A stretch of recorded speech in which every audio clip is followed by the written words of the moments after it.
सभी भक्तजनों को जय श्री कृष्ण। श्री नारद जी कहते हैं, प्रहलाद जी ने बालक होने पर भी यही समझा कि वरदान मांगना प्रेम भक्ति का विघ्न है। इसलिए कुछ मुस्कुराते हुए वे भगवान से बोले। प्रहलाद जी ने कहा, प्रभु मैं जन्म से ही विषय भोगों में आसक्त हूँ। अब मुझे इन वरों के द्वारा आप लुभाइए नहीं। मैं उन भोगों के संग से डर कर उनके द्वारा होने वाली तीव्र वेदना का अनुभव कर उनसे छूटने की अभिलाषा से ही आपकी शरण में आया हूँ।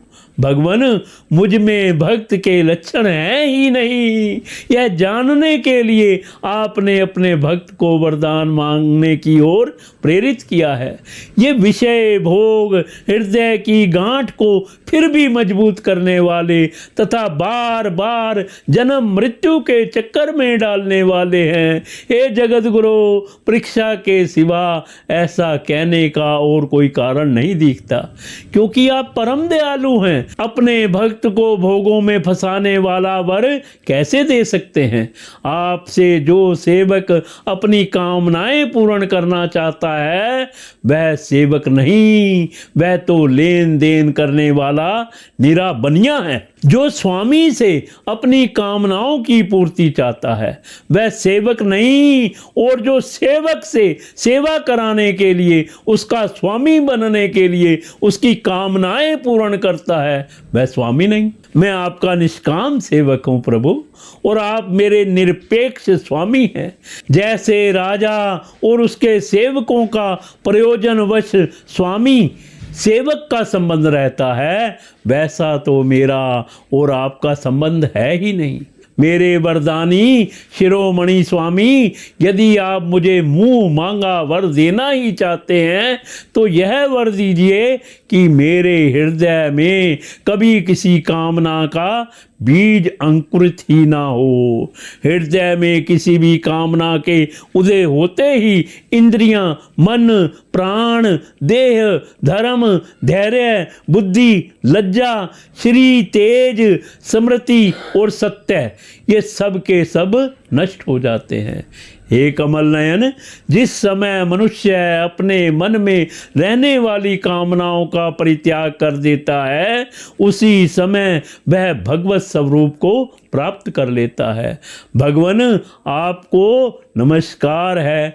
आप सबके हृदय में विराजमान उदार शिरोमणि स्वयं पर ब्रह्म परमात्मा हैं। अद्भुत नरसिंह रूपधारी श्री हरि के चरणों में मैं बार बार प्रणाम करता हूँ। श्री नरसिंह भगवान ने कहा, प्रहलाद, तुम्हारे जैसे मेरे एकांत प्रेमी इस लोक अथवा परलोक की किसी भी वस्तु के लिए कभी कोई कामना नहीं करते। फिर भी अधिक नहीं, केवल एक मनवंतर तक मेरी प्रसन्नता के लिए तुम इस लोक में दैत्याधिपतियों के समस्त भोग स्वीकार कर लो। समस्त प्राणियों के हृदय में यज्ञों के भोक्ता ईश्वर के रूप में ही विराजमान हूँ। तुम अपने हृदय में मुझे देखते रहना और मेरी लीला कथाएं जो तुम्हें अत्यंत प्रिय हैं सुनते रहना। समस्त कर्मों के द्वारा मेरी ही आराधना करना और इस प्रकार अपने प्रारब्ध कर्म का श्रेय कर देना।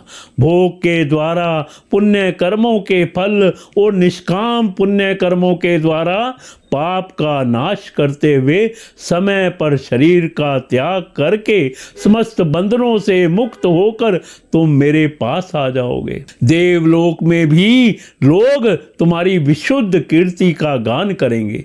तुम्हारे द्वारा की हुई मेरी इस स्तुति का जो मनुष्य कीर्तन करेगा और साथ ही मेरा और तुम्हारा स्मरण भी करेगा, वह समय पर कर्मों के बंधन से मुक्त हो जाएगा। प्रहलाद जी ने कहा, महेश्वर, आप वर देने वालों के स्वामी हैं। आपसे मैं एक वर और मांगता हूँ। मेरे पिता ने आपके ईश्वरीय तेज को और सर्वशक्तिमान चराचर गुरु स्वयं आपको ना जानकर आपकी बड़ी निंदा की है। इस विष्णु ने मेरे भाई को मार डाला है।